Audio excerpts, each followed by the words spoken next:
This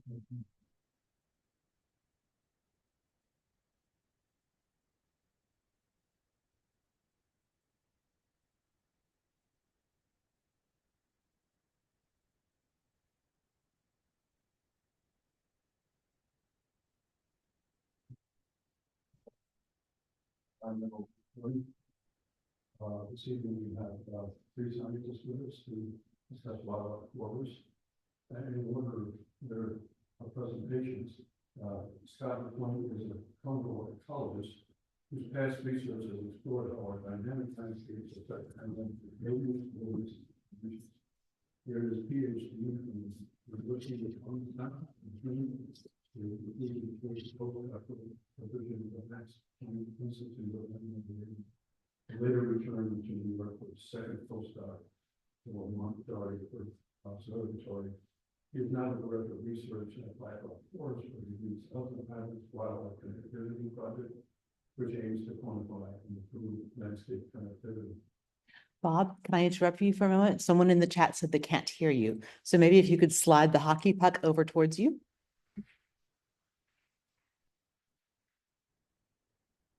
And speak up. Isabel Stinnett is an ecologist with over a decade of experience in ecological research, restoration, and project management across diverse ecosystems. Currently serving as senior scientist at the ecological restoration program, educator program, Isabel leads strategic initiatives at restoration, including the innovative aquatic connectivity to planet-ready infrastructure project, coordinates interdisciplinary groups, and conducts a learning discussion, such as the state of the FCA. For an MS Sony group, Isabel is dedicated to advancing the government ecosystem research, outreach, and data-driven environment. This committee is an ecologist of wildlife, conservation, and field area over 20 years. He currently is director of research and education of the Monanas Reader for the world. His work focuses on protecting native biodiversity and urban areas, the ecology of eastern coyotes, white-tailed deer management, and sea management.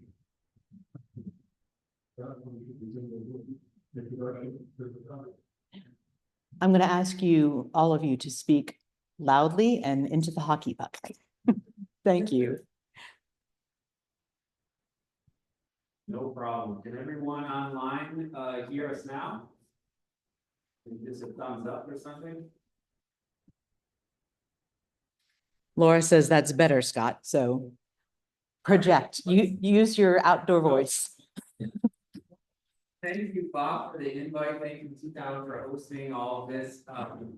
I think the general idea here is we'll give a little bit of background so that everyone's sort of on the same page, a little bit of terminology that, Isabel, Chris, and I would probably all throw at you. And then each of us have our own sort of case studies. So because I'm already talking here, I'll just start and then hand over to Isabel and Chris. They'll just yell at me if you can't hear me.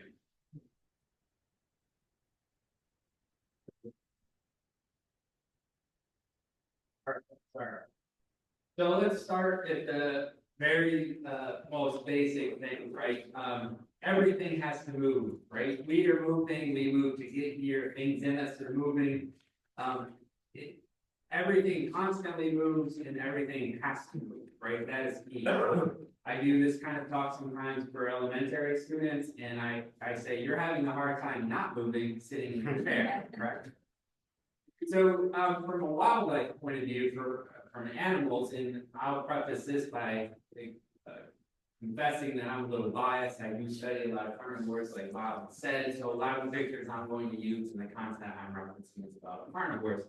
But to quote Ron Natan's seminal paper in 2008 from the PNAS, movement is a fundamental characteristic of life, right? So it is fundamental to all aspects, and for wildlife, being able to move, successfully move through a landscape means you can find food, you can find shelter, reproductive opportunities, and dispersal, and probably a whole list of other things that I don't have to explain.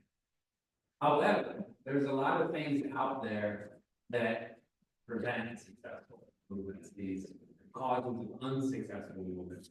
You know, the impending and always present climate change, there's habitat fragmentation, habitat loss, and roads, and again, there's a lot of other things out that are doing it, but I think the three of us are talking to some degree about roads, so we'll spend a little bit more time thinking about what roads mean for wildlife. Roads, though, are generally pretty good for people. They are in all kinds of idioms. All roads lead to Rome. We need a path ahead. You know, what is the road map? You know, we refer to roads a lot, and they're embedded in, especially as Americans. Almost 92% of all households have a car. There's almost as many cars in the United States as people, and we have an awful freaking lot of roads. That's what, almost 3 million miles of roads in the country. But one kind of cool thing about roads is they're planned. So I always try to keep that in mind, that as we're building roads, we generally know where we're going to build them. So keep that in the back there. But from a wildlife point of view, roads are generally bad. There are definitely some species who do kind of like roads. If you don't believe me, there are several books on it. I don't think we need to get into a lot, but there's plenty of information and data out there that shows that roads are not so great for fun. That makes sense, but I think it also generally makes sense in a dollars sort of sense. Kind of a gruesome picture, but there's about 70,000 deer vehicle collisions in New York State alone. None of us here want to hit a deer, maybe some of us have. It's not a fun experience, but annually it costs about $1.3 billion a year in loss in New York State alone. So I think it makes conservation sense to think about it, but it also makes sense in a dollars sense. So roads are crossing our landscape, and I'll also preface this by saying that generally how I look at the landscape, I generally study forest-dependent species. So when I look at a landscape, I think it falls somewhere on a spectrum of an avoided habitat, like on the left, maybe this forest-dependent carnivore doesn't like to be in suburbia. And way over on the right of the screen is preferred, this nice continuous habitat forest. And somewhere in the middle is what we call the matrix. This is the messy stuff that is always hard to quantify, and where field work is often hard to move through. Somewhere on this spectrum are two other concepts called fragmentation and connectivity. Sorry. It looks like maybe our Zoom is not catching up. There we go. Perfect. Sorry. So on the right, if a landscape is very fragmented, you know, it's less preferred than basically the process shifts from right to left or left to right across the spectrum. Likewise for connectivity. So connectivity is somewhat an inverse of a landscape being fragmented. And again, where the species tolerance for these sorts of things will dictate where they fall along these spectrums. Some species are more tolerant of habitat loss and fragmentation. You might think of the raccoons and sparrows and things like this that are fine in suburbia, but not all species do. So habitat fragmentation is a process. It is this sometimes slow, sometimes fast breaking apart of otherwise considered habitat. And it's in theory independent of the loss of the habitat. So this is a process that happens over time, and it can be difficult to actually tease apart from the actual loss of habitat. Connectivity, ecological connectivity, whatever we want to call it, is sort of the inverse of fragmentation. This is a measure of how well a landscape facilitates movement, and it could be the movement of a migratory antelope. It could be the movement of deer moving through their territory on a regular basis. It could be animals dispersing or genes or whatever. It could be a lot of different definitions of movement. But again, it can get a little difficult to quantify because of ambiguity. We all have our different goals. We all have timelines. We might have needed to know where these corridors were yesterday, so we can protect them tomorrow, or maybe we're doing a long-term plan for something in 28. There's sort of two types of connectivity, pretty loosely defined. There's a structural connectivity, which is more of a GIS or a mapping or a computer modeling kind of exercise where you have the physical attributes of a landscape and you're trying to quantify how you think or how animals maybe should move between those patches or fragmentations or habitat cores. And then there's, not the opposite, but a complementary approach, which is more of a functional connectivity, kind of right. That's more of a animal's point of view of a landscape where maybe you're building your models or making your decisions based on animal behavior or some behavior of some organism or maybe plant dispersed or something. But it's more like, how do we think the animal will move across the landscape? And there's a lot of ways of quantifying it, but in practice, there's really sort of 4 general approaches, I think. There's expert opinion. For example, that might be like a town needs to figure something out today, and those of us in this room all sit down as experts on our own particular species, and we almost quite literally write on the map, like here's where we're going to do this, because we need to do it yesterday. There's a more GIS-based, this structural connectivity, again, that's very heavy in computational modeling. It's physical attributes, like I mentioned before. There's least cost, path, corridors, all kinds of different versions of least cost. That sort of uses a basic assumption that the animals you're trying to model across the landscape knows every component of the landscape. So it's all knowing. And so you can imagine if you were a froglet trying to move through a landscape, knowing everything about the landscape is a little tough sometimes, right?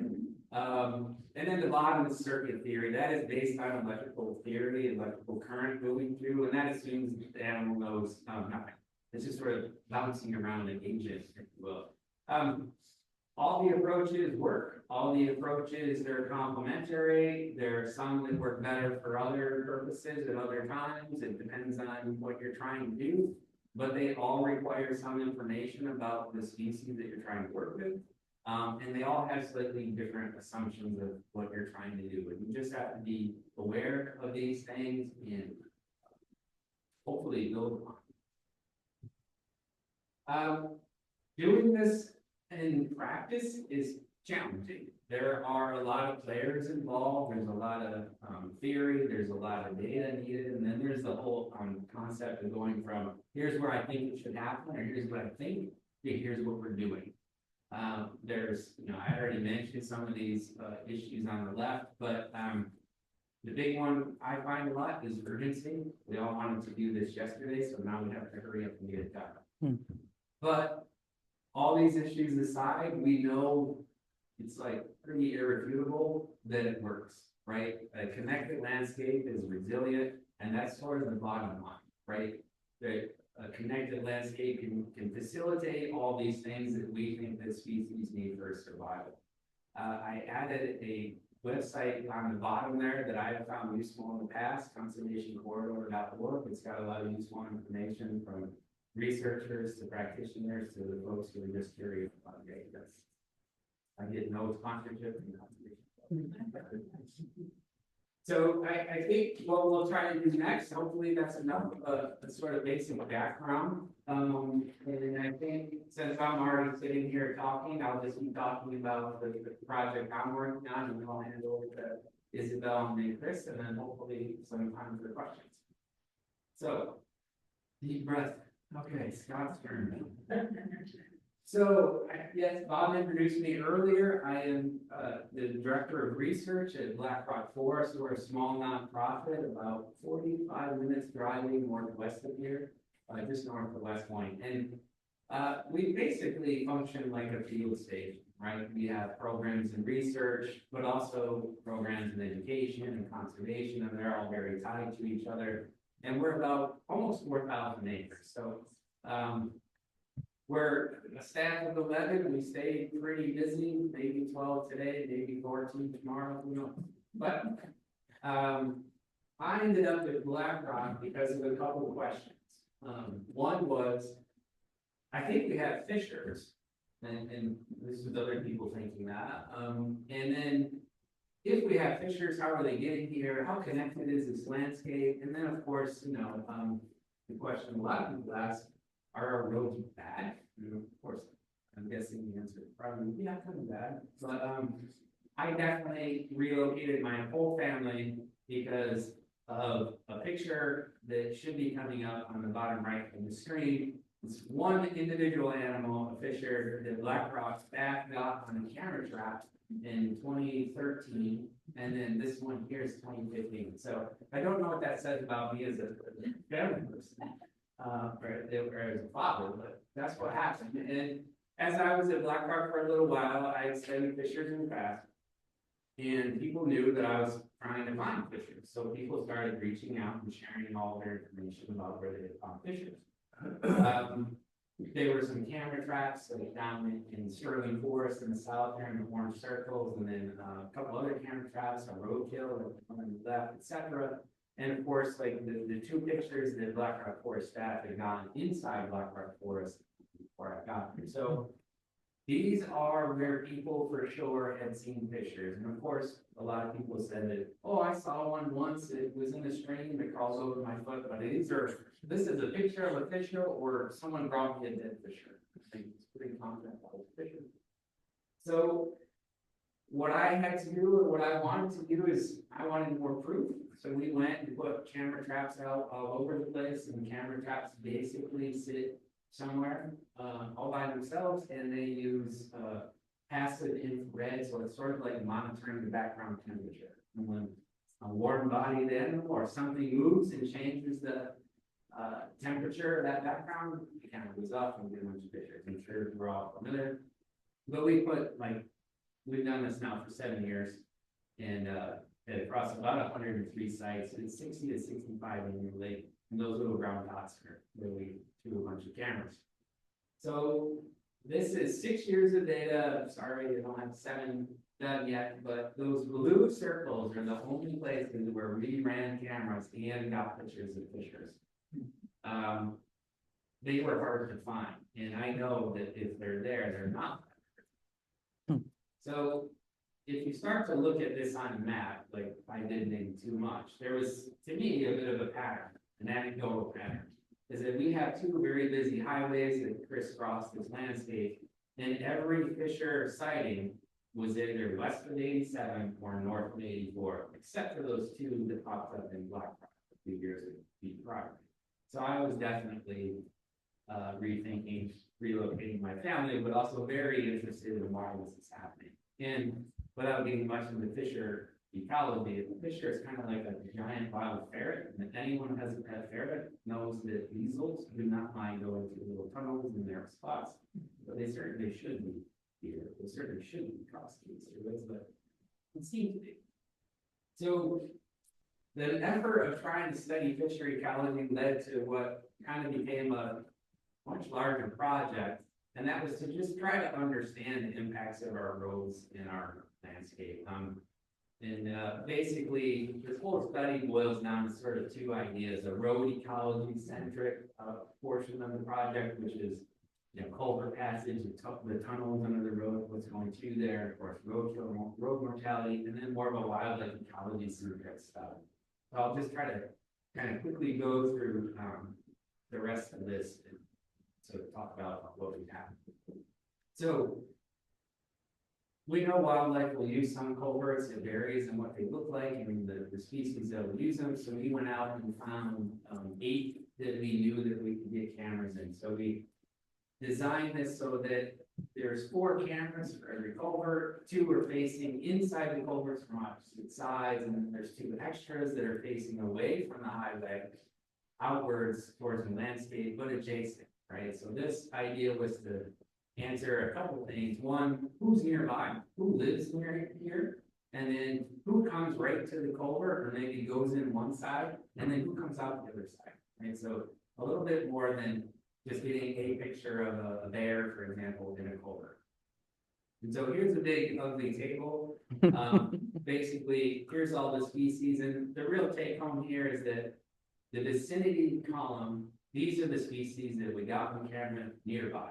So we know that this species or these individuals are near the thruway, so they're not afraid of approaching the thruway. And then a subset, or sometimes even more, when we go into a culvert. But the kind of depressing part was that only 7 of the 18 species that we even detected went through a culvert. Right? So that means 11 of the species never successfully went all the way through from one side to the other, at least not that we got on camera. And on average, that ended up being about 25% of the time, any individual that went in, say, from the west side actually went all the way through on the east side. And so we need to do a lot more to understand why, but it's a bit optimistic that a lot of species are nearby, but encouraging that we could probably try to address culverts. You know, not many went through, but they're willing to try. Right? So then that's like how animals are going under the thruway, and then you're curious about who's trying to cross over top of it. And unfortunately, one easy way of doing that is roadkill surveys. Bit time consuming, but the data can be really useful. We had 3 different data sets available to us, one of which we had to build. The Thruway Authority is the column in the middle with 3.4. Those road crew actually have to go out and clean up roadkill. So they actually record what they found, well, mostly here there, but they record what they found and where. And then from police records, we can get accident logs. So that's about 2.7 deer per mile per year on this 15-ish section, 15-mile section of the thruway. And then our own roadkill survey said there's about 2.6. So the numbers don't match. There's reasons for that. One being that maybe the thruway authority already picked it up before we got out there. Or maybe some people don't report when they actually hit a deer, which is why there's fewer accident records than thruway authorities picking up. But point being, it's all pretty similar. But the key is that while we were doing our surveys, we had 16.4 other species in addition to deer per mile per year. So that's about 19 dead mammals per mile per year in this section, or 280 dead mammals in a year on that 15-mile section. So it's kind of a lot. We thought it's interesting that deer get a lot of the attention for obvious reasons. I even mentioned in the beginning, they're pretty expensive, but there's a lot of other things going on out there. And this doesn't include turtles and snakes and all the little small things we couldn't report while we're doing 45 miles an hour. So more wildlife ecology stuff. And this is one of my favorite slides, but also the one I had the least amount to share, because I am not a geneticist, but I think it is super cool stuff. So basically, we have been collecting some people samples in, spoiler alert, we also caught some animals, so we took a little bit of tissue from the tip of their ear. And so we also hired a scat detection dog. That's Pete from the New York New Jersey Trail Conference. And Pete is specifically trained to find bobcat scats. It's an amazing experience, and I also admit very difficult to keep up with. It's a very active dog, and there's a lot of bobcat scats out there. So we got all these samples, and we've tried to partner with a few folks that are out there who can actually process these. And the goal is to quantify a few different things. One, has like the thruway, for example, been a barrier for a long time. Can we see any sort of differentiation across the thruway for some species? Can we see parent-offspring relationships, and you know, this female one always, her offspring always stay east or west, etc. So we think this is a really powerful tool. We just haven't been able to do much with it yet. I think the samples are all currently sitting in the CMES stuff. But we'll do more. I think it's cool stuff. Here's another big table full of camera tracking data. So this is just 6 years. Over the last 6 winters, only across something like 100 sites, or about 100 sites, This is the table of how many detections we've got of each species. Do not interpret that, 7,515 detections of deer as that many deer. It is just, this is how often they show up on a camera. What it does tell you though is a general pattern, right? So you can see the animals that you kind of expect to be there are there.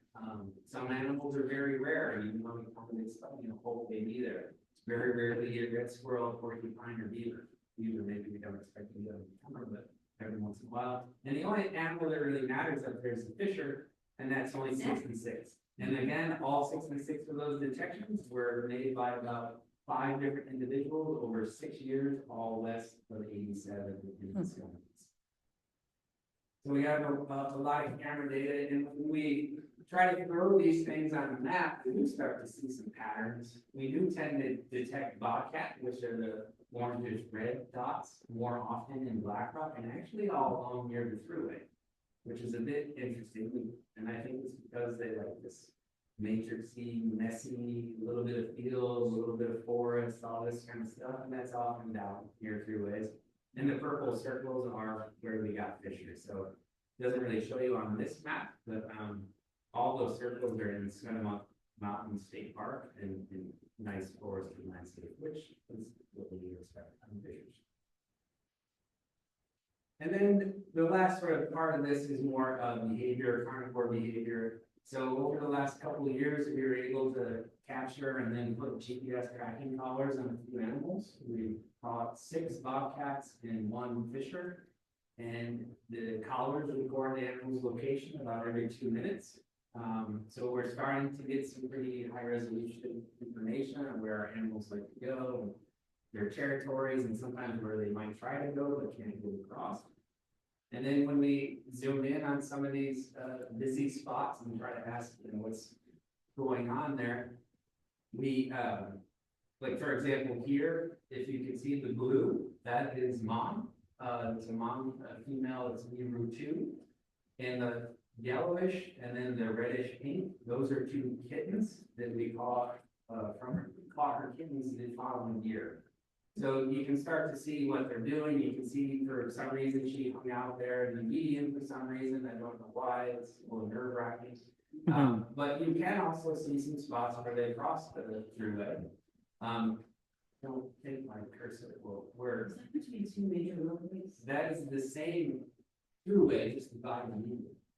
Yeah, good question. So that's 4 lanes, 2 lanes going north, 2 lanes going south. So like right, where'd my cursor go? Like right here, that all those lines going across the thruway, that's actually a culvert under there. So it's great. There's a whole other presentation on that for a different day, maybe. But it's cool stuff, and like literally hand waving and trying to figure out what's going on. So some of the next steps are to start to actually use these data in a more rigorous fashion. For example, the lobby thing there in the bottom right is a pretty complicated model sorted out by an undergrad. And the take home for that map is that it helps us understand why this bobcat is moving. So the darker the blue, the more likely it is, based on her behavior, where she is hunting. So her whole territory, home range, whatever you want to call it, is this giant map. But the dark blue is where she's going to hunt. Having been on the ground there, I know that a lot of that dark blue is barberry, multiflora rose, dead ash, miserable stuff full of rabbits. Oh. So it's what bobcats like to do, and then when she goes down and hunts, then she goes back up on the mountain where there's no people. Luke was able to just create a simple animation that was kind of revealing that on the top left there, that's one bobcat moving. The scale is very small. That's only 10 meters, but it took her 6 hours to cross that part of the thruway.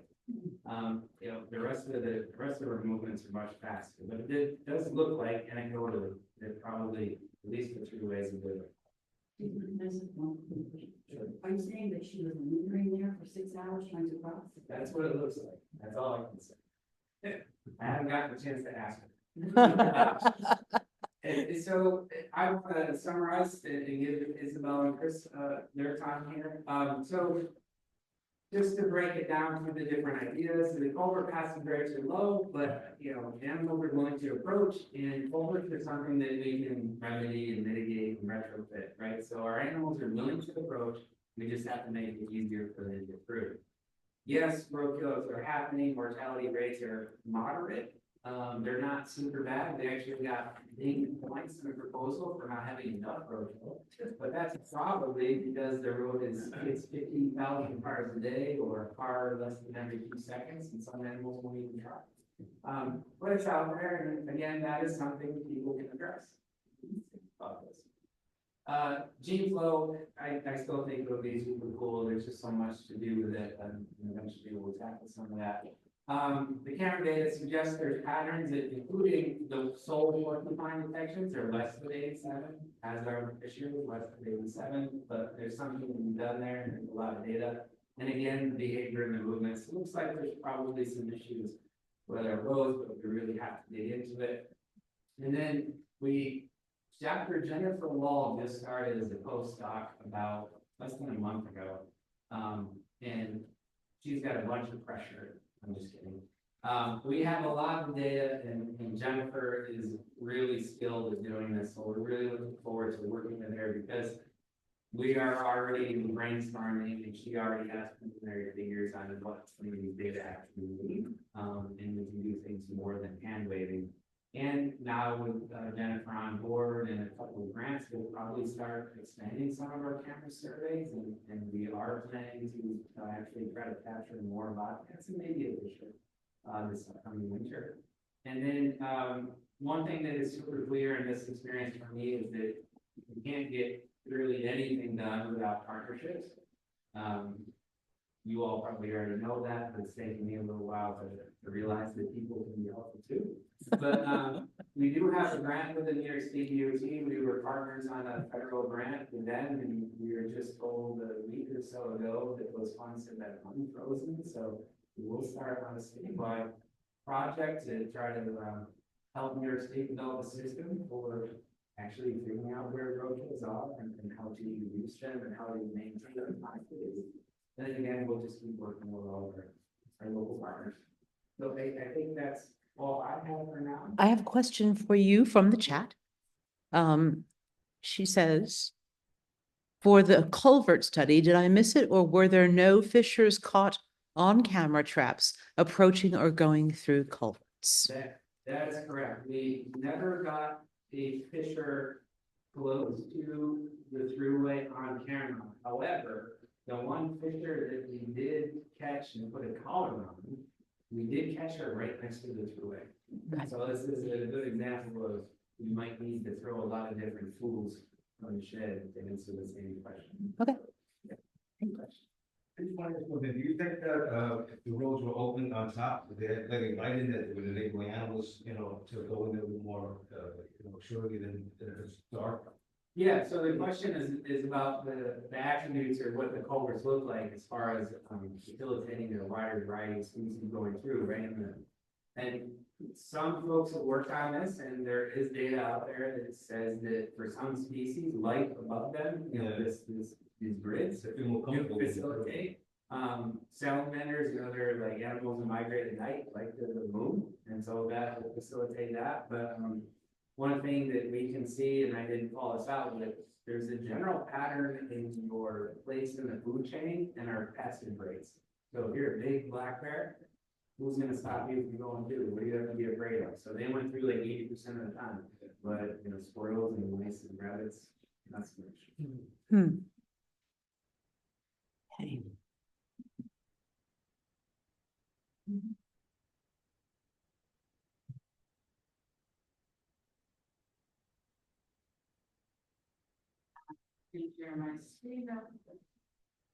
And don't forget to speak loudly into the hockey puck.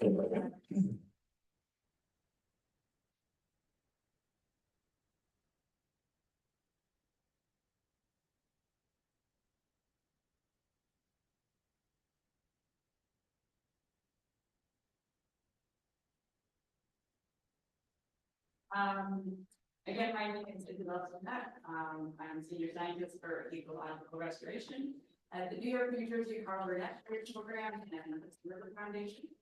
And want to thank Scott for the like tremendous intro, and this project is super fascinating. So I'm really glad that you guys all did that. I'm just going to go into a little bit of details of how we've been dealing with connectivity and how we're approaching this issue, which is make it a little bit more narrow in scope. So I'll start off with just a quick intro slide in case folks aren't familiar with the New York, New Jersey Harbor Estuary Program. We have kind of a huge area. This is our Naco watershed. Here we go all the way from the Troy Dam up in Albany, and the whole lower Hudson, and then around into New Jersey. We're by state organization, so all the way around the lower Raritan and Raritan Bay in New Jersey as well. And we tend to kind of focus our efforts in the saltier, more urban part of the estuary, but really that whole big chunk is where we work. We are one of the nation's 28 national estuary programs, and we're created by EPA under the Clean Water Act, and as I said, both by state, both states. And we're managed in partnership with the Suburban Foundation. So if we've heard of that, we are one and the same organization. So as Scott was saying, you know, roads are certainly not the only barrier to wildlife connectivity, but they are a big one. And so I'm going to talk about transportation infrastructure, overstreams, so your culverts and bridges and the issues there. We primarily use an analysis created by NAC, that's the North Atlantic Aquatic Connectivity Collaborative. And this was an effort started out of UMass, Massachusetts. Some researchers there who decided to take a kind of deeper dive into connectivity. They started out looking at aquatic connectivity. So that's been kind of a primary focus for us, but I'll talk about both aquatic and terrestrial connectivity. And the aquatic connectivity, they started looking at, you know, can we develop a scoring system for these culverts and bridges based on what your kind of average fish, quote unquote, ability to get through and under these transportation culverts and bridges. And then following that, they created their terrestrial wildlife protocol. They created a special protocol just for use in tidal waters. And then they also created an assessment for looking at that your conditions, your culvert and bridge conditions, to make sure that everything's still shipshape. So in addition to these great protocols, they've also created a whole training system so that you can get trained in these protocols, and then you can get trained by a trainer and you can train others. And so that way, if somebody has a problem, they don't have to call some researcher or UMass, they can call the next person on their kind of training tier above them. So it's a very useful system. And they've also created a publicly accessible database. So every NAC assessment ever taken is available for anyone to see at any time. The other thing I was going to say is that it's become very popular. So it started in the Northeast, so that's North Atlantic, part of this name, but then it was also adopted in the Southeast, this group called SARP. But it's an identical protocol, and now the same protocol is being used across the country. So there's really there's a bit of a movement to collect this kind of data, which is really great. So looking at their protocols for the terrestrial connectivity assessments, this is a field-based assessment. It's pretty rigorous, as you can see in the photo here. You know, I like to say it's real down in the muck, down in the poison ivy, you know, knee-deep, thigh-deep kind of work. A lot of the protocol is taking some context data so that the data that you can take can be used by other researchers who are looking at other things. So, you know, some things that they're going to be recording are where exactly the structure is, which you would think would be obvious, but it's actually sometimes, you know, on maps, the structure is not on the map where it actually is in real life. What's the best way to access it? Because, you know, sometimes it can be on steep banks and poison ivy and et cetera. What condition it's in, is it falling apart, or what's the condition of the vicinity? So, for example, we found a lot of crossings where the erosion is really intense and you know, the banks are eroding into the river, or even the road itself is crumbling at the base. So, you know, you're taking all this data for, you know, anyone who wants to use this coming along.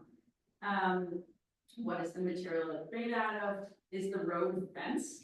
So if the road is fenced off, that can lead to more animals being able to use the culvert because they can kind of find a way to shove them in there so they're not crossing the busy road and maybe getting hit.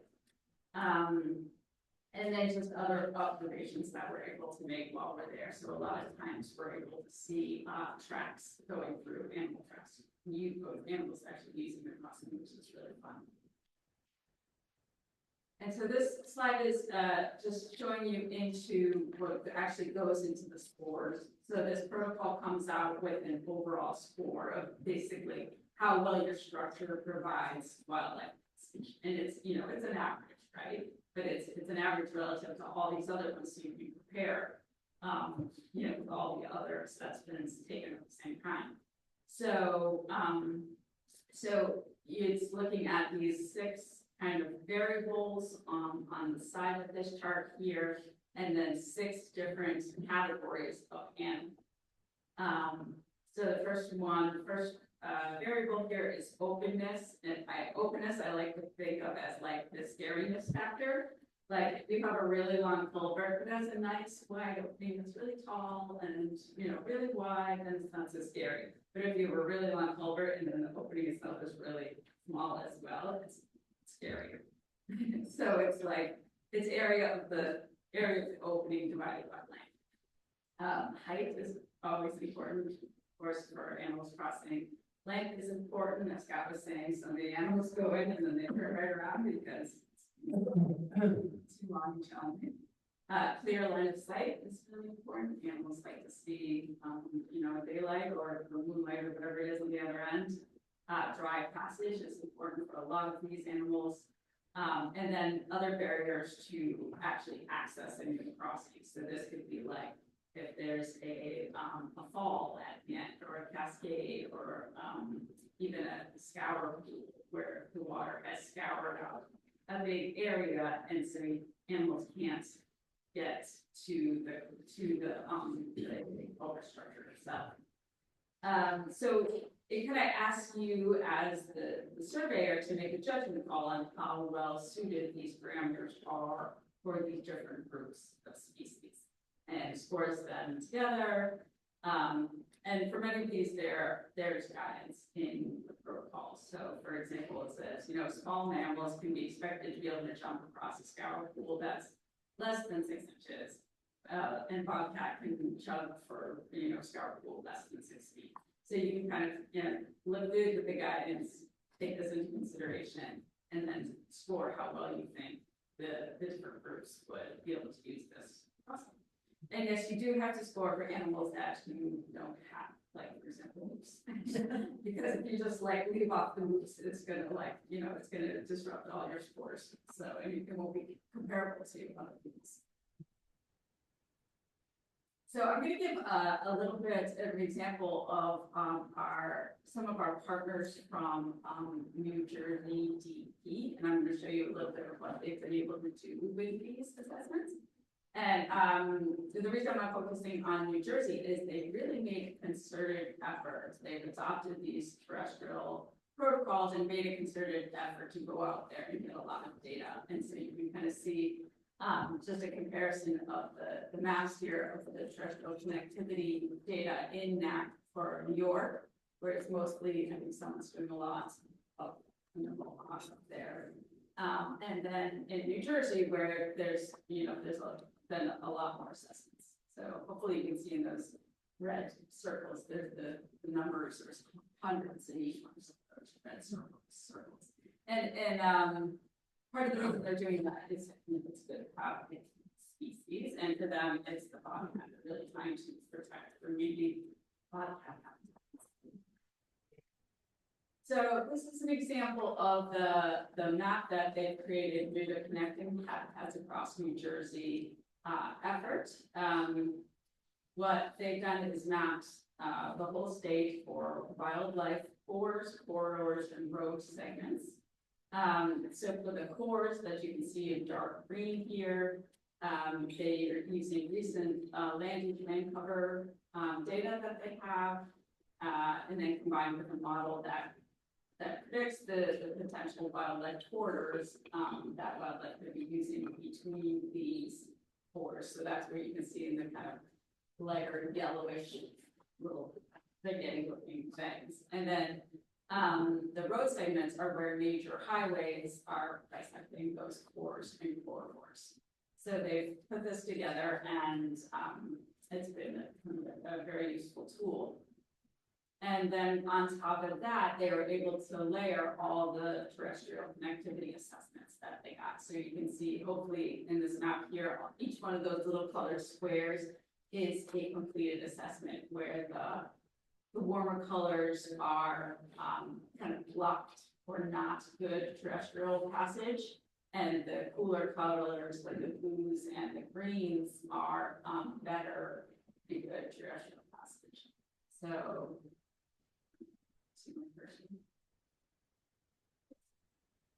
So, up at the top, you can see this green blob that has a lot of red dots around it. It seems like animals might have a tough time getting from this core to other nearby cores, and using these corridors, where you can see some of the other places, like down below here, you've got some green and blue assessments, so maybe there's better opportunities for connectivity there. And so this has allowed them to prioritize areas in which they could improve connectivity. So a couple other things they've done is the roadkill surveys, like Scott was saying, on those kind of larger road segments that they identified. They created a pretty cool app they call the New Jersey Wildlife Tracker. It's a public-facing app that anyone can use, where it's for like spotting basically any animals you see on the road. So if you see a bear crossing the road, you spot that, and also any roadkill. And then they've also done research using the roadkill and like doing the kind of snip the ear roadkill technique on DNA genetics, so that they can really see, are these road barriers reducing genes level with these populations. So they recently did a project where they tested 10 different mammals and found that barriers were affecting species with larger home ranges, but lower numbers. So it wasn't affecting like the deer so much, but like coyote and like bigger bobcat populations as well. And then they've also created a great road mitigation guidance, so that if their transportation agencies are replacing a culvert or bridge, they can say, hey, you want to create a structure that looks like this and has this and this, so that you can provide better passage for terrestrial. And then just real briefly, I'll touch on aquatic connectivity, because that's been kind of more my bread and butter for the past 6 years. I've developed this project called Aquatic Connectivity through Climate Grid and Infrastructure. And if you guys are interested in the aquatic connectivity, I can come back and talk more about that. But it's basically looking at the same bridge and culvert structures. So you can do those assessments at the same time as the terrestrial, which is wonderful. But looking at them through 3 different lenses. First, aquatic connectivity, so using those protocols developed by NAC for aquatic connectivity, and scoring those crossings based on data taken, like what's the water depth, what's the velocity, are there any outlet rocks, structural length, substrate, and things like that, and then also combining that with the assessment of the hydraulic capacity of the structure. So hopefully you can see in this little image of the kind of model culvert down in the right-hand screen, when you have an undersized structure, with like for capacity, you get flooding on one side and you get erosion on the other. And a lot of our structures, were not built to handle the flows and the precipitation that we have now, and especially, you know, looking into the future with increased precipitation expected. So looking at the fish data, the capacity data, and then also at the same time looking to see if you have any structures that are falling apart. And then combining those to prioritize what structures that you should be working on and trying to update and restore. And so we've done over 700 crossings in New Jersey in 15 different sub-watersheds. You can see on this little map are the different sub-watersheds, so you can kind of see the scale of what I'm talking about across New Jersey.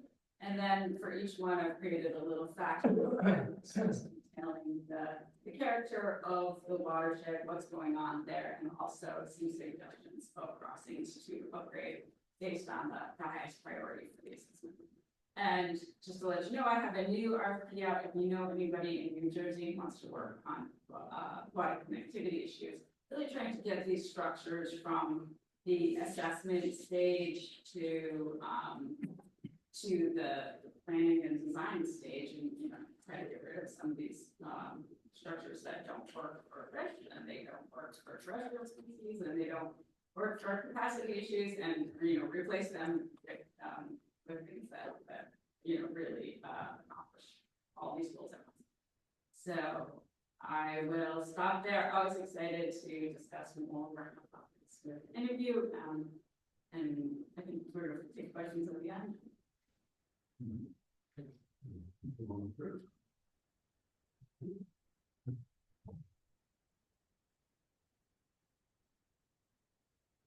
Isabel, would you mind moving the hockey puck over to Chris? Thank you.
Great.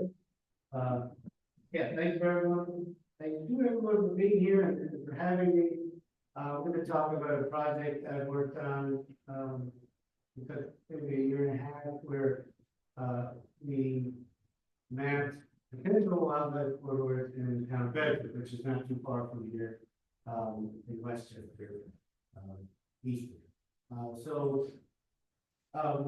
about 2022, the town of Bedford Conservation Board applied and received a grant from the Hudson River Restoration Program. And these grants can be for not necessarily wildlife corridors, it could be any kind of conservation plan. But that is what Bedford wanted to do, and we have the board members here. Definitely when questions come around, to speak up about the things that relevant, if you have any insight. The project that they proposed, and again, getting started had two phases. The first phase was, and what I'll talk about today, and what I was involved in was to first develop a map of wildlife corridors, or what we might call structural connectivity in and around the town. And we'll talk mainly about the town that actually did the model, 12 miles outside of the town, so this map could be applied to other places. And then phase two, which is kind of going on right now, and is unique in many ways, or really important in many ways, is actually taking the findings and using them in some sort of policy or ordinance or what have you, that would take these wildlife corridors and wildlife habitat into account when we talk about things like perhaps, and I don't know where they're going. Exactly, but things like perhaps fencing or developing larger parcels, not restricting them. So really trying to take, you know, the science that I do, hope is good, and then applying it to actual on the ground information. So we, the organization I work for, the Mechanics River Gorge, which is located in Suburban, we got the contract in phase one, and that happened. The product. So if we look at Bedford, the town, it's pretty green. I mean, it's suburban for sure, and even exurban, and where there's a lot of large parcels, large privately owned parcels, several nature preserves, and other kind of undeveloped green space. And then even the normal sort of housing lots in most of the town are zoned pretty big, 4 acres or so. And so even, you know, the house and it was 4 acres, a lot of that, some people keep it completely mown and lawn, but a lot of them have some forest in there, and that goes to what Scott was talking about with fragmentation, where you might still have some extra greenery that many species, maybe not all, but many species can use. And we'll talk about the difference between, say, a core area and what this sort of movement habitat might be at the moment. And again, piggybacking off of what Scott was discussing, our map is predictive, and we're looking at structural connectivity, where I'm taking the geographic information of the landscape and doing my best to sort of estimate where the animals are going to go or where they might move, based on hopefully good knowledge that we already know about the species we're looking at. So one thing that you know, you immediately encounter is that every species has sort of different preferences for what kind of habitat or land cover or features that impact it. So into that too. That's a different species. Maybe totally fine with going through a culvert of X size, but others won't. With a big one, or it won't be at all, or anything. Some species can fly, which really helps, obviously. So, you know, the species you're looking at will generate a different map than some other species. And so, but at the same time, I can't plot down 500 separate maps on the conservation board's desk and say you have to take in all of these into account when you make policy or make a decision. And so you're sort of this tug of war between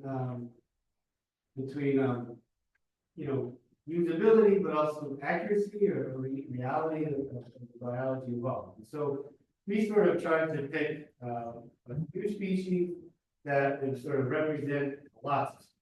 And I also tried to make, and the one I'll talk about today, sort of a generic local species, local mammal species for our area. So sort of most mammal species that we think of that live around here, they're gonna like forests. They're okay with other land cover types like grasslands and wetlands. The forest would be their favorite. And then kind of development is bad. That sort of was the generic model. And then we look more deeply into 3 other species. One was bobcat, which we heard about lots already, and southern flying squirrel, which represented sort of a more sensitive species than bobcat. They didn't have quite the dispersal potential that a bobcat has. And then we also include 3 or 4 species of bats that would again be something that can fly, maybe a bit more mobile, but still really like the food. And in particular also riparian things, which are important for lots of other species. So those were our sort of representative species that we did deep dives on and figure out what kind of habitats and movement land cover they used in Ocean Valley River. For example, bobcat could be also possibly safely applied to something like red fox or coyote. So, we were able to do some, so I'm just like, I'm making a model and see how it works in a moment. I'm making these predictions, but we were able to then put out some passive sampling devices, mainly camera traps, but also some acoustic recorders in the back, to see if, you know, okay, the model said the corridor should be here, why don't I put a camera on it and see if I get the animal to record? So we were able to do some of that, and generally worked out. We've hit on this a couple of times, but this is for my own, so I don't forget, when we're talking about modeling connectivity on the landscape scale or the structural school of thought, you generally have three different things you care about. The first is these patches of what we might call good habitat, where the animals actually want to be, where the resources they need actually exist, food or space, nesting sites, denning sites, others, potential mates, that sort of thing. And those we can call core areas. And the second one is the matrix, which is this is all the stuff that the animals generally don't like. It's stuff in this case, 100% of it is development, urban development, roads, but also even, you know, for terrestrial animals, open water could be non-habitat. We call it the matrix. So you've got those two things, and then what you want is connections between the core areas. For a number of scales, these animals need to move around. Even, you know, in a small area like a town, one of these core areas is probably not big enough for even one or two bucks. And so, almost on a daily basis, these guys are going from place to place. And then on another scale, even if you have a wonderful core area that supports a breeding pair of bobcats, they are going to have offspring, and those offspring need to go find territories of their own. And so there needs to be a way for them to live. And so those are your corridors, and that's what you're trying to do. So how like do we do it? I'll go into the nuts and bolts a little bit. I hope it doesn't put you to sleep. But generally, when you're doing a structural analysis, you're looking at the geography of the area, the landscape you're working in. And you think about what characteristics of that landscape relate to the animals and their movement that you're concerned with. And so broadly, you kind of have land cover, which you can think of as the types of I can't even think of a synonym for land cover, but the types of terrain or even habitat that exist in your landscape. So forest, wetland, urban, a road, yeah, all that sort of stuff, a meadow. And so those are different cover types, and usually you lay out you grid out your whole landscape. Literally, imagine having a map of your terrain and then putting transparent paper out. And little squares a certain size. You know what you want them to be is kind of as small as possible. And then each of those little squares gets characterized as a certain type of way. Again, this little square is forest, and right next to it is a parking lot, so we'll call that urban, or whatever you want name it. They also may have features that are small, linear or points or anything like that, that maybe wouldn't like characterize the entire one of those squares, but are still really important. So culvert can be really important, even though it doesn't show up on the map, right? Where a road or a stream would be a linear feature, maybe, you know, in that 30 by 30 meter square, this is a tiny line and it's mostly forest, but you want that to show up on your map because that's really important to the animal. So this process is taking all these layers that you think are important and prioritizing them and merging them into some final land cover map. Once you have that land cover map of all the different things you think are important to the animals, then now we have categories, right? Earlier I said forest, swamp, urban. Those are just different things. You don't say one is better or bigger than the other. Now we're going to put the distance values for each of these cover types. And so forest, in most cases, is very good. And urban, in most cases, the most is bad, or highway is pretty bad. So you give that some sort of number, say at a scale of 1 to 10, forest might be 1, because it's a very low resistance, and urban could be a 9, because it's very high resistance. So by resistance, you mean how willing or how able might the animal that you're thinking about be able to go through that type of land cover with that pixel. So low numbers generally good, high numbers generally bad. Now, I'm picking these numbers, right? But I hopefully have done research. Maybe someone else has done this exact thing with bobcats in New Jersey or something, and I could just do it alone. Or I'm developing it, from my own experience, data, but ultimately I am choosing a number. And so if I may think that forest is 1, Scott may think forest is actually 2. And so even if the knowledge that this species selects forest, you still got to kind of put a number on that. There's a bit of subjectivity in that. Hopefully, if these are 2 and I said 1, our resulting maps will not be that different. And then you use some kind of process to find the corridors, but you have that example. So I'll show you an example. We use what's something called least cost path. So here's an example of the top left where you might have a landscape, whatever it is, wherever it is. I stole this from Google.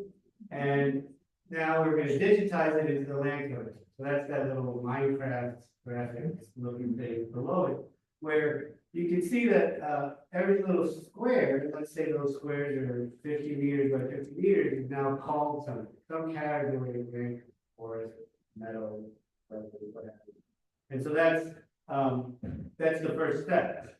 It's a lot more involved than that because again, you may want to have like a map of culverts if you were lucky enough to even have a map of culverts for your area, or fences, or roads, right? So a road again is just a linear little thing up and down on a map that's very powerful in terms of what it does down. So you may want to layer link.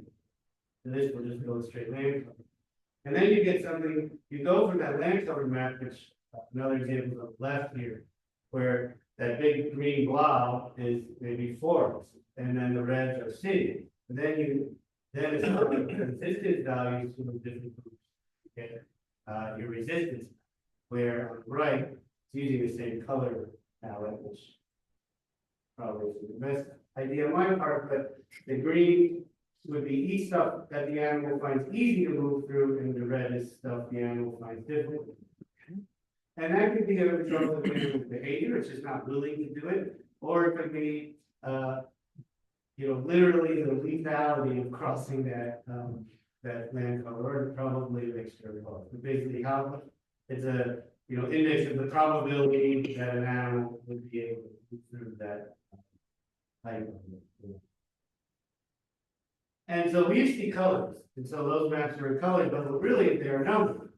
And so across that grid, that gridded map, every little square has a number, and the higher the number, the more resistant it is. And so at least cost path analysis. Then there's other ways to do this. Scott mentioned circuit theory, but least cost path is kind of conceptually the simplest and computationally the simplest. Where between 2 core areas, so you map your core areas, you run this for every single pair of core areas. For the moment, just pretend there's 2. If you're going from the leftmost green block core area to the rightmost, what's the quickest path, or the least expensive path between the 2? And you get that cost by adding up the values for every path. So the computer will calculate every potential way to get from the left to the right. And the score for a given path is the sum of all those numbers. So, well, you might go straight across from left to right, and that's maybe the shortest route in terms of distance and footsteps that the animal wants to take. If you were to add up all those numbers, they'd be much higher than the path in red, which I think adds up to 10. So that's the least expensive path of all possible paths between those 2 points. And then that is what we then say is the animal's most likely to do. And we say that's the path that we should protect. If we had to pick only one. And so here's Bedford, just from an aerial photograph. Here's the ridiculous psychedelic land cover map that I made, with all the different things. We had all the land cover categories. I also calculated edge effects. I also added in more detailed maps of all the water bodies, and I added in more detailed maps of all the roads, and broke the roads up into 3 primary, secondary, and local roads. And so all those have different resistance. And then this is the resistance values that I used in a minute above. So I won't go into all of them, but pretty much green stuff had low numbers, and gray and paved stuff had high numbers. And there were a number of other things that could improve or worsen a given land cover type. So if you had forest, it was generally good, but if it was forest or riparian, it's only bad. And because I hate myself, I made 2 maps. I'll do it best I can, but the first map we mapped core areas, and we defined core areas as any big contiguous natural area, any blob of natural space, forest, wetland, what have you, bigger than 200 acres after taking off some beds.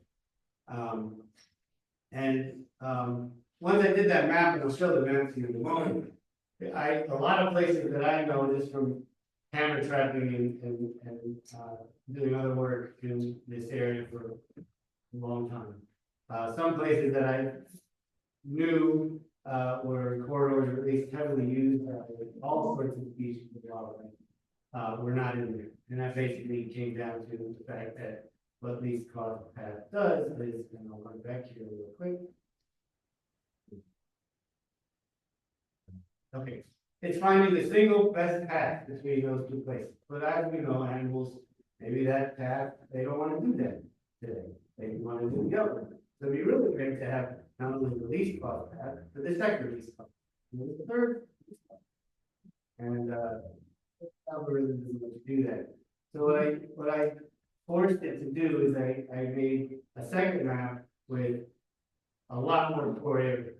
I said anything 15 acres or bigger, rather than 200, a lot more core areas, counted as a core area, and that made the analysis, the computer program, basically, to find that many more corridors between all these hundreds more core areas that are defined. Remember, it finds the best corridor between every single pair of your cores. And so I just made it do a lot more, and those obviously still found the ones from the first map, but also a bunch of them. So here's the pops up. This is the original. So all of the kind of pale green are those core areas. So you can see on the right, just outside the town line is Morton Ridge, like the biggest park in the county. On the south side, the southeast side, there's the Wilderness Walk, I think, Westchester Land Trust, Dinosaur Gorge, where I'm at, and then the west, you have like Moreland Sanctuary, Butler Reserve, and so on, and a bunch of reservoir properties. And then those are the corridors moving through, connecting each of them. And the green and red and yellow are basically, there's a central idealized or optimized path to the center, and then there's other tools that say, well, how similar, if the animal takes a slightly different path, is that suitable too? So basically anything green is a corridor, and yellow and orange off of that heat map is slightly less ideal, but still usable. And then the stuff with no color on it is basically not really used by the species in question. So then the second map, you'll see all the orange ones are the core areas from before, but then also every other new core area added. And you can see that there's a heck of a lot more spider-webbing corridors running all through the county. I made those corridors a little thinner just to keep the acreage roughly the same. This is another sort of logistical reality is you don't want to say like the whole town should be preserved under the wildlife corridor, because then it's not gonna happen politically. So to some degree, you have to merge the biology with the reality.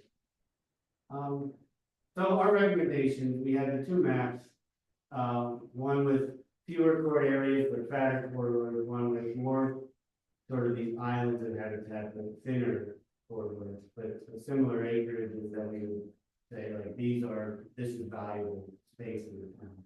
And I sort of thought that the second map is a better representation, my meager opinion, of what you want to do. For one thing, I didn't talk about it, but we did the bobcat, we did the fly squirrel, we did the bat model, as I mentioned, and when I looked at them all together, it looked a lot like map number 2. So even though, like I said, you don't want to dump the whole stack of maps of all different species onto the Bay test, this sort of does that. It's small. While not, again, making the whole town green, we should build it. The other thing I came away, and this goes definitely back to the other two speakers and their research, and it's very important, is this notion of microfeatures. So you saw that I did roads, I did water and waterways, and I did gross land cover. So like when we were out putting the cameras out or doing road surveys or just looking around, you know, people never have fences all over the place. Their own private fences, there's no map. And that's obviously important for moving. There's the culverts, there's not really a good map for the culverts. There's some of the larger ones on the interstate have not been there. We're mostly state routes in Bedford, so our local roads. Those little tiny drains, and those can make all the difference. And one last thing I'll say is we did, anytime the corridor would cross a major highway like the Sawmill or 684, it was usually when a local road went over that, because local roads were lower resistance than the big. So that could either be underneath the interstate, in the case of 684, local roads tend to go underneath, or over with an overpass. And so we put cameras on both, and we never got anyone. So that was a little thing that probably looked at. I have a question. This was a family dog. Right on the recording. It's something to do with that question. I'll start with one. So after all the research, did the town do anything to protect or improve? I mean, you definitely speak that, you want to get out. So my name is Simon Solomon. I'm here from the Bedford Conservation Board. I'm also Marina Kubitschek is the chair of the Bedford Conservation Board. And this is a grant that we got from the Hudson River Estuary Fund. Hello, Laura, there. Was working with grant for the state for us. So we completed the first phase, which was the mapping, which, by the way, we brought a map that you can look at later, a little more detail. This is the map that, I think this is the one that is 250 acres. Well, that's 50 acres. The 50 acre one, right?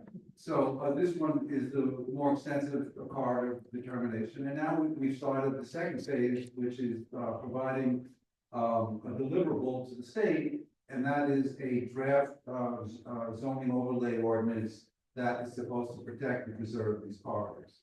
And while we thought at the time when we did the mapping that was incredibly challenging, that was nothing compared to the second phase, which is getting the town to do something with it. Now, the town is not obligated to do anything with this, by the way.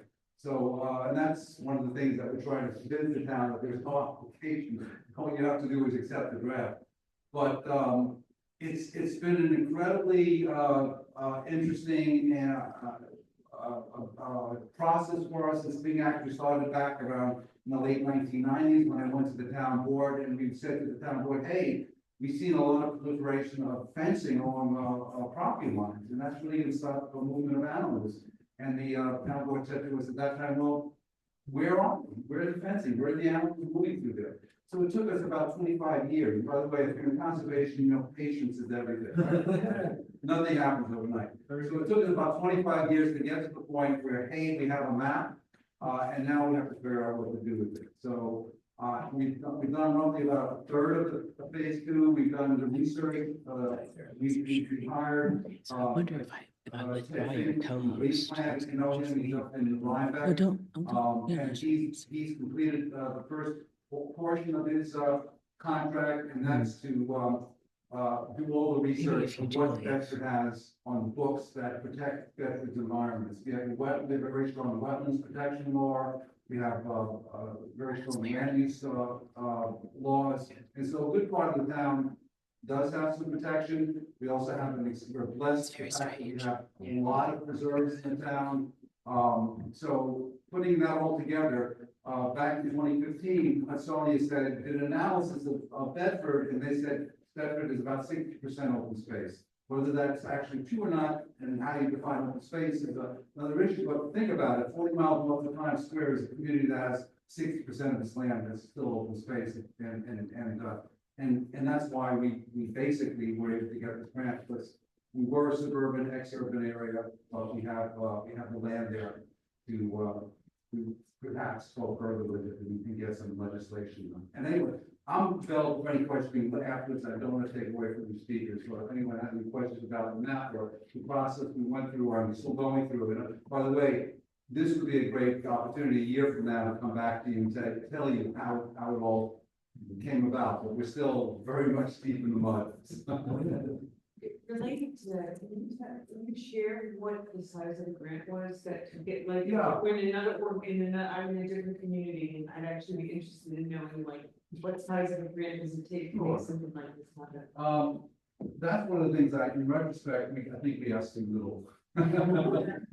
Only because when I think about all the work that Chris has done and my others with the board has done, if we doubled it, maybe we would have had a little bit more sense of, because we have to sell this to the town. We have to say that this corridor actually has animal moving through it. And Chris has come up with the science to show that it's worth. I'm going to answer your question in a second. But, but someone's going to say, well, you know, why am I being picked on and my neighbor 100 feet away is not in the corridor? So those are the kind of things I think needing more money to help us out on. We got about $34,000 for the grant, and that's a 25% match. So it's roughly about $40,000 the grant itself.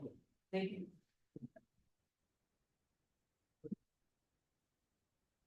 Planning board routine undeveloped sites, and sometimes they're pretty large. I know in your town where I'm on the planning board, we were faced with various subdivision applications. And solar ground mounted arrays would require like clear cutting of trees. And we don't have anything like especially developed for, I don't know, hard and then all the questions, how do we assess these impacts as large tracts coming before us as possible development?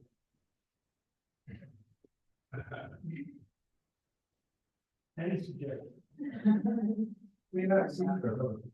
Yes, we know that. But are there other resources out there that we could use to affect the impact? That you might come. Well, on the corollary, we're trying to start a Westchester County environmental network, in which communities like Yorktown could be speaking to, like Bedford, or communities like Austin, who are going through similar situations. So I really can't answer that question other than to say that stay tuned. Stay tuned. We're all going to be talking shortly. I could probably use a little bit of sort of segue into the next conversation, which would be natural resource inventories. So what research scientists here have done is very much akin to a natural resource inventory. And I think there are all of these things in the city for, and which might be a place to start. It's funny one of these days, even though there's going to be more money around by the state for various things, something specifically for that might be. But there are others. Yeah. We kind of getting that the other thing, you know, So with animals on any side, Yeah. nothing moving around, it's always alive inside of it.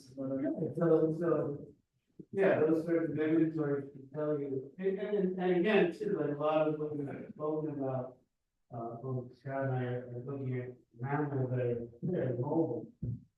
You're talking about turtles or salmon, like those guys are even more restricted. So we've got, you can look at a given parcel and first thing how big, bigger, more like. And then, the diversity that, and all these things can tell you, if you're not able to run a model, but I think they're gonna have to. There's a lot of other things that kind of like fit, like.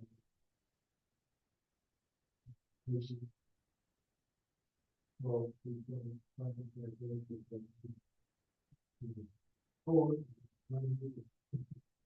I think what Bob was saying is, even for the science, right, we have to start, the best place to start is what we have now, right? And so I know inventory takes funding and time, which is why I think a lot of these townships or whoever already have done the inventory are like way ahead, right? So that's a huge step. It's like half the time we think we know what we have, but we don't have it, or we didn't know we had it, well, now we'll go those things about it. So if you can figure out what you have, that's great. I know in reality, it might have been too late. So, I don't know. So I'm sorry, I have one question for Chris. It's on a very cold night at the total library in January. His presentation was awesome.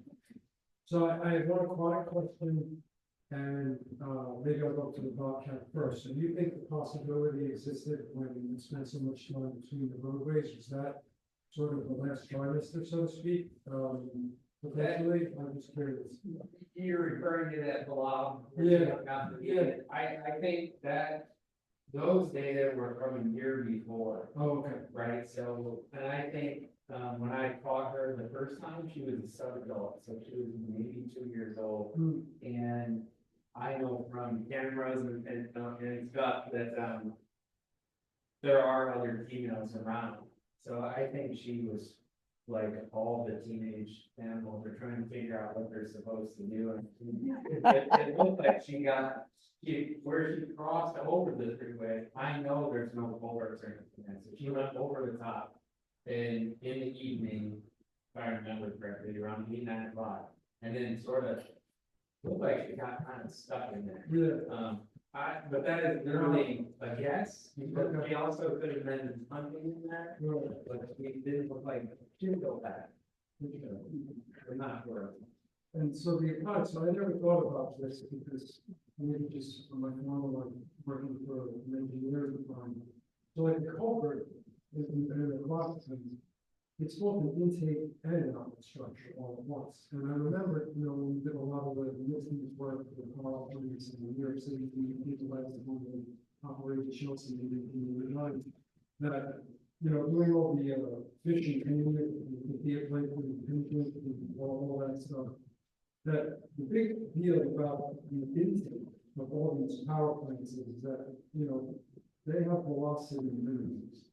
So that an organism that has the ability to sense and feel that can now move away. So a culvert is just designed to move water, like it really is, and it's going to be part of the network of other culverts, so it can't be bigger, because then you're spending too much down, it can't be smaller, because then you're backing up. So I have no idea how you encourage wildlife, or discourage wildlife, or whatever you want to do with wildlife, with all those considerations. When really the culvert, is the concept of it wasn't even designed for that, It's almost like you have to rewire thinking, no? Yeah. That's where my head. Yeah, I think absolutely, and I think, with these velocities definitely taken into consideration with all these assessments, I think what you're looking for in terms of, is this gonna work with the fish, is ideally we want the velocity of the water coming through the culvert to be the same as the stream. And if it's similar to the stream, the fish can generally handle it, especially if it's short enough. But if it's like, it's an undersized culvert where it like just crashes through, then it's a very.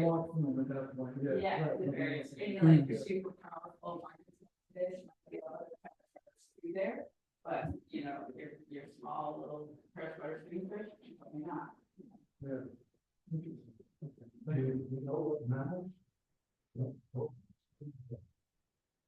Yeah, there's definitely guidance on, you know, which animals don't like to take.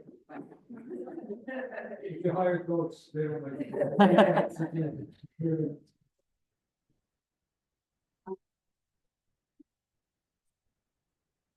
Staff analysis, thinking of the corridor. You know, I'm thinking about maybe other animals that have a territory, to go listen to the circle. Do you consider that, in other words, when you go into the town, would you kind of go for not just one path, but like a complete, because they don't necessarily go boom, boom, they go kind of like this around the territory? Well, it depends, I mean, in a fragmented, you know, landscape, it will have these nodes. I think if you're like, right, if I put a trainer on you, right, it would be like your house and with lots of dots, and then like a couple on your way, your job or whatever, right? And animals are something like that, in a fragmented world, they're usually, you know, food's over here, water's over here, and where I like to sleep is over here, but I just need one little path to go. Now, you can look at what that path is, straight little line, thin, one pixel line, but then you also, the next step, which I didn't have time to go to, you can look at the habitat around that pathway and see if it's similar to the pathway, then you can say the whole corridor that's wide, and that's ideal. Now, or if it's very narrow, that pinpoint problem, that's the whole thing. So, it is a little bit more than just like this, you know, line between two things, kind of more of a blob. Hopefully, yeah. And that was another thing too, is why I wanted to find, multiple corridors between each of the big patches, because it is how I can go, maybe, you know, maybe there's a noise over there, so I'll this way, or I want to go to the south end of the big patch, so I can this corridor, I want to go north, and look at that corridor. So it's not as, it is, I'm always more complicated than our approximation, do it, but, and so you have to try to take that into account. But a lot of them, they're using, have this sort of commuter home ranges, right? It's got, you know. Yeah, I mean, that's a good question. If I were giving advice to the town planning, I wouldn't discount corridors that don't create a loop. Like even, I mean, just like Chris's analogy, we're driving the road back and forth to work every day, and now it's the same thing. I like culverts for corridors, by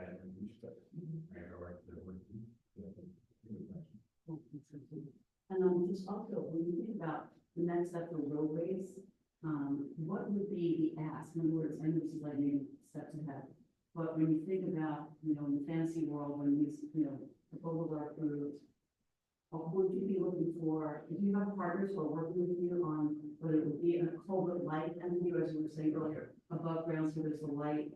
Are you anywhere near that point of thinking about protection on roadways? Sometimes. I think, you know, in New York, it's been a difficult conversation. I think there are other states that have pretty amazing relationships between their Calgary staff, whether it's at the state or whether it's folks like us, and their gratification agencies. There's a lot of communication and it goes both ways. And King, for example, that Isabel was talking about in New Jersey, this is like their gratification agencies know that exists, right? And so when they find, you know, Isabel or Gretchen in the picture knows that this is the pinch point for Bobcats, that's a good conversation. I think we recently, a couple of years ago, partnered with the Thruway Authority, State Parks, OSI, I think BBC, et cetera, and we put in for a $50 million proposal to build a bridge. And we didn't get it, because we didn't have, well, I'll keep my comments to myself. But it's totally possible. There's a lot of really amazing designs out there, and people are following the 22 and the wall, if it just takes a tremendous amount of effort and time and but these are. Side lobby, and we're here on behalf of our jurisdictions, but are there lobbying entities that we could be encouraging concerned citizens to start kind of a parallel track of lobbying at the same time as the scientists? Well, and maybe some of you followed the last cycle in the New York State level of legislation. There was the New York Wildlife Policy Bill, I can't remember the whole name, but it got through both houses of Congress, and then they got the hope was best. So this was a bill that would have basically mandated that our transportation agencies consider road, vehicle collision, animal vehicle collisions, connectivity, and all future projects. So at the moment, it's kind of separate, and it requires, Joe, to call Isabel or Chris and say like, oh, I know Chris works in this area, maybe there's something there, but they could, they didn't get. Did she veto it or still invest? And that was from 2024? Yeah. What's this know that we've got that much? Yeah, there's support, so like I personally thought that was really, interesting, like the lessons that last, that people have people wants to do. I think at a minimum also, it's like you don't want to replace the structure with the same structure.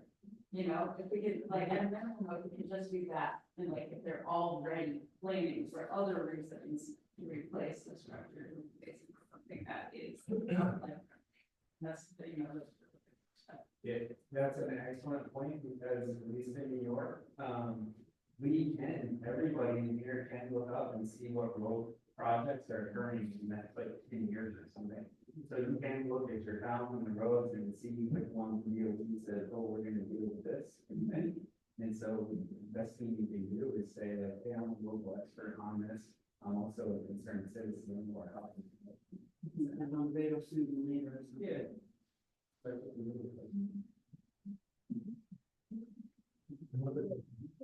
So just, I'm personally curious, so what drives the research that you do, the graphing and all that, is that come to you, do you do this because municipalities have come to you and have said, we need this done in our organization, or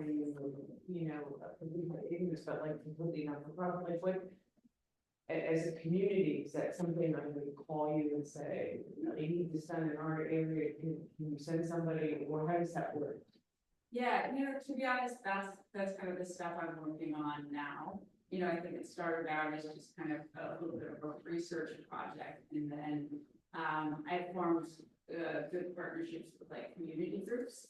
So it was like a community group wanted to see this done, or there was like, our friends with a partnership with universities who like wanted to do around their area and do these assessments. But really kind of breaking through to I think a lot of the municipalities that given these results to have been super receptive, but I also have found that they're kind of lacking the capacity to take the next step and be like, okay, let's go on these culverts. So that's really kind of the next step I'm working on. And the funding that is private, it's not a state agency that you call and say, this is needed in our community. To do the assessments. Yeah. Yeah, most of my assessments, is I got a big grant from Suburban, this is great. But the further answer to that question, is you have a number of people in this room, and members of local population, the smaller communities in the state have to have a CAC. And Simon can tell you more about this. You get a- We have a very active. And most of these CAC, things come from grassroots up, and you have to be able to. Sadly, there's not always a connect between the CAC and the local government. Even though you can advise. You can. There were, I think that what I'm hearing is that there are a lot more resources available if people are creatively trying to figure out who can help take things to the next level, because the science is overwhelming, and I think that facts speak for themselves, and that the town boards would have a much more difficult time arguing against data than just, I want to make sure that Bambi doesn't get killed. It's also helped in my end to have the data on the right sizing structures, because, people are very concerned about, what's gonna happen with this infrastructure with increased precipitation scenarios and, flooding. Concern, so if I say, I can help tell you which culverts are problematic for flooding, I get more attention than the fish. So, any more questions? We'll go around this up, this is, I'm gonna thank you for some of the ones, Scott, for pretty really